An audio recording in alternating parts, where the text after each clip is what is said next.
इसके पहले 2 बार इंटरव्यू जी। दिए और हमें ऐसा लगता है कि इंटरव्यू में आपको नंबरों के स्तर पर दिक्कत कम हुई होगी। नंबर आपको ठीक मिले इंटरव्यू में? नहीं मिले। क्या कारण है? ग्रेजुएशन बैकग्राउंड से क्वेश्चन पूछने लगते हैं तब समस्या हो जाती है। ग्रेजुएशन में आपने क्या किया है? हिंदी संस्कृत है बीए में। अच्छा, ठीक है। दोनों बार आपके साथ यही हुआ है?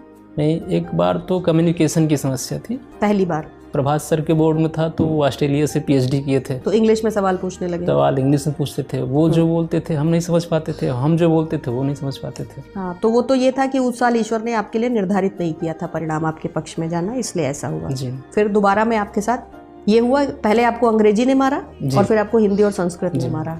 तो अब आप बताइए कि आपको कैसे बचाया जाए। अब आप लोग को सुझाव दीजिए। हम सुझाव देते हैं आपको।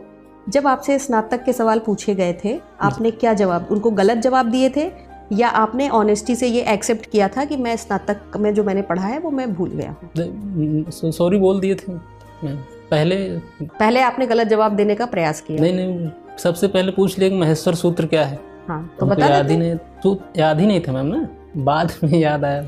तो आधा अधूरा याद था तो हम तो क्यों बताया? फिर आप कह देते कि मतलब आपने आधा अधूरा बताया था, आपने सॉरी बोला। सॉरी बोल दिए थे, आधा अधूरा याद था इसलिए नहीं सुनाए। ठीक है, फिर उसके बाद क्या हुआ? फिर उसके बाद चेयरमैन पर्सन उन्होंने अपना भारत पाकिस्तान के रिलेशन पूछने लगे। सब इंग्लिश चल रहा था तो कम्युनिकेशन ठीक से नहीं हो पाया था। ठीक है, अब हम आपको बताते हैं इस समस्या से बचने का उपाय। संस्कृत का कोई भी व्यक्ति अगर उसने ग्रेजुएशन में संस्कृत पढ़ा है तो माहेश्वर सूत्र उससे पूछा जाना पूरी तरीके से संभावित है, क्योंकि आधार है वो। जी है ना। तो इन गलतियों से सबक लेके सबसे पहले तो माहेश्वर सूत्र याद कर लीजिए। अब याद है एकदम? ठीक है। कहाँ पर लिखे हैं, कहाँ लिखा है माहेश्वर सूत्र, कहाँ पे लिखा है? पाणिनि का अष्टाध्यायी पे लिखा। ठीक है, उसकी तैयारी अच्छे से कर लीजिए।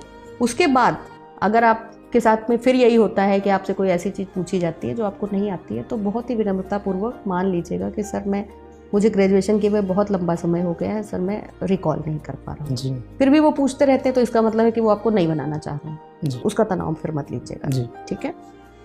इंग्लिश में सवाल अगर आपसे पूछे जा रहे हैं और आपको समझ में नहीं आ रहे हैं तो विनम्रतापूर्वक उससे कहिए कि सर क्या आप मेरे लिए आप इसको हिंदी में ट्रांसलेट कर देंगे या आप मुझे थोड़ा हिंदी में समझा देंगे? ऐसा आपने उनसे कहा था सर। उन्होंने नहीं माना। हाँ, तो इसका मतलब है कि वो सोच रहे थे कि अभी आप और तैयारी के साथ हैं। जैसे जो उनको ऐसा कुछ जरूर लगा होगा आपकी पर्सनैलिटी में कि आपको शायद और मेहनत की ज़रूरत है, इसलिए उन्होंने आपके साथ किया होगा। लेकिन करत करत अभ्यास के जड़मत होत सुजान, आवत जात के सिल पर परत निशान, है ना। पत्थर पे भी निशान पड़ जाता है, लगातार प्रैक्टिस है। तो practice makes a man perfect.